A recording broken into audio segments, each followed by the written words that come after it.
Hello everyone, welcome back to the channel. तो आज इस बार की वीडियो यानी ये तीसरी वीडियो है in the series of most important questions जो कि हम डील कर रहे हैं। इस बार हम Haroun and the sea of stories deal करेंगे, रिटन बाय सलमान रुश्दी।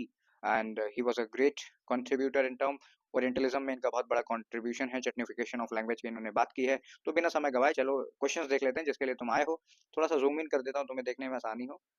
अब पहला सवाल आएगा इमेजिनेशन एंड स्टोरी टेलिंग पे, और ये सवाल 2017 में आया है, 2022 में आया है, 2023 में आया है और 2024 में आया है। तो I will mark it highly important. ये बहुत इंपॉर्टेंट सवाल होने वाला है। How does Rushdie highlight the power of storytelling through Haroun journey. Haroun की पूरी जर्नी को तुमको हाईलाइट करना होगा और बताना होगा कि कैसे स्टोरी टेलिंग में वो पावर होती है कि वो पॉलिटिक्स को शेप कर सकता है, वो चुनावों को शेप कर सकता है। और शाह अब्बास यानी कि ये जो तुम्हारे फादर हैं, ये तुम्हारे father in the sense Haroon के जो फादर हैं, वो कैसे स्टोरी टेलिंग के थ्रू चुनावों को मैनिपुलेट करते हैं, ये सारी चीजें तुम्हें डील करनी रहेगी। फिर सेंसरशिप एंड फ्रीडम, ये बहुत क्रिस्प सवाल है, बहुत जटिल सवाल है, क्योंकि इस ये सेंसरशिप वगैरह ना तुम्हारी सरकारें आजकल लगाती रहती हैं। तो ये वाला जो सवाल है ये भी देखो 2017 में आया है, 2019 में आया, 2022 में आया, 2023 में आया है। ठीक है, तो ये भी इंपॉर्टेंट बन गया। How does novel explore censorship and free expression, कि क्या सेंसरशिप लग जाती है, क्या ये जो तुम्हारा खत्म शुड है, गुप वाला चुप वाला, इन सारी चीजों को तुम यहाँ डील करोगे और बताओगे कि सेंसरशिप क्या है, क्या चीजें हैं, क्या चीजें नहीं है। You have to deal with all these things. फिर आता है ये कैरेक्टर एनालिसिस पे एक सवाल बनना ही बनना है। तो कैरेक्टर एनालिसिस में हरून का कैरेक्टर मांगेगा तुमसे, किसी और का भी पूछ सकता है लेकिन हरून का इंपॉर्टेंट है। हरून का कैरेक्टर चाहिए, कैरेक्टर इसलिए इंपॉर्टेंट है क्योंकि 2017 में आया, 2022 में आया, 2023 में आया है। तो एक एक साल देखो कुछ कुछ ईयर छोड़ के आ रहा है बीच में, क्योंकि पेपर नहीं हुए थे तो बात अलग है। 2020 और 2021 में पेपर ही नहीं हुआ है।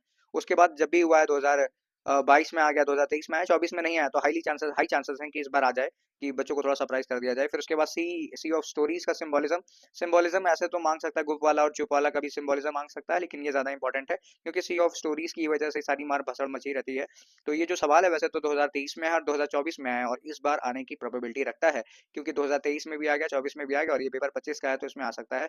What does the sea of story symbolise about the creativity, किस तरह से क्रिएटिविटी हाईलाइट होती है, और ये सबसे जटिल सवाल है। What is political allegory, political allegory कैसे रिफ्लेक्ट होती है Haroun and the sea of stories by Salman Rushdie. तो how is novel a political allegory on authoritarianism and resistance. ठीक है, तो इसमें तुमको बताना पड़ेगा कि वो जो लीडर रहता है, जो सफेद कपड़े में रहता है, जैसे शाह अब्ला यानी कि हारून के फादर को धमकाता है, मारने की धमकी देता है, तो इन सारी चीजों के ऊपर तुम्हें डील करना पड़ेगा। और ये वाला सवाल वैसे तो अगर देखा जाए तो 2018 में आया है, 2019 में आया, 2022 में आया, 2023 में आया, एक साल का गैप पड़ रहा है। 24 वाला 24 में नहीं आया था, यानी कि जो मेरा पेपर था।